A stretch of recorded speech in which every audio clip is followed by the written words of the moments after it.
Alcohol cigarette తాగే వారిని చాలామంది నీచంగా చూస్తారు. ఇది ఆరోగ్యానికి కూడా మంచిది కాదు. మరి ఈ మందు అనేది ఇంత డేంజరస్ అన్నప్పుడు దీన్ని గవర్నమెంట్ బ్యాన్ చేయొచ్చు కదా. గవర్నమెంట్ తలుచుకుంటే రాత్రికి రాత్రే దేశవ్యాప్తంగా ఆల్కహాల్ని బ్యాన్ చేయగలదు. డిమానిటైజేషన్ టైంలో మోడీ గారు మీడియా ముందుకు వచ్చి ఎలాగైతే ఇకపై పాత నోట్లు చెల్లవు అని చెప్పారో సేమ్ అలాగే ఇవాళ నుంచి దేశంలో ఆల్కహాల్ బ్యాన్ అని సింపుల్గా చెప్పవచ్చు. కానీ అలా ఎందుకు చేయట్లేదు? ఎందుకంటే ఈ ఆర్టికల్ని చూడండి. ఢిల్లీ గవర్నమెంట్ 2024-25 ఫైనాన్షియల్ ఇయర్లో ఆల్కహాల్ పైన దాదాపు 5,000 కోట్ల రూపాయలు సంపాదించింది. అదే ఎంతో హెల్దీ అయిన పాలు, పెరుగు, వెన్న, నెయ్యి లాంటి వాటిపైన గవర్నమెంట్కి ఎంత వచ్చిందో తెలుసా?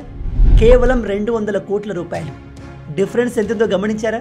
ఆల్కహాల్ తాగితే మన బాడీలో ఎంతగా డోపమైన్ రిలీజ్ అవుతుంది అంటే మందు కొనడానికి మనం వైన్ షాప్కి వెళ్లాల్సిన అవసరం లేదు. మన బాడీయే ఆటోమేటిక్గా వెళ్ళిపోతుంది. ప్రజల్లో ఉన్న ఈ అడిక్షనే గవర్నమెంట్కి వేల కోట్ల రూపాయలని సంపాదించి పెడుతుంది. కేవలం ఢిల్లీలోనే 5,000 కోట్ల రూపాయలు వచ్చాయంటే దేశవ్యాప్తంగా ఇంకా ఎంత వచ్చి ఉంటుందో ఇమాజిన్ చేయండి. ఇంత డబ్బు వదులుకోలేకే ప్రభుత్వం సిగరెట్, ఆల్కహాల్ లాంటి వాటిని బ్యాన్ చెయ్యదు.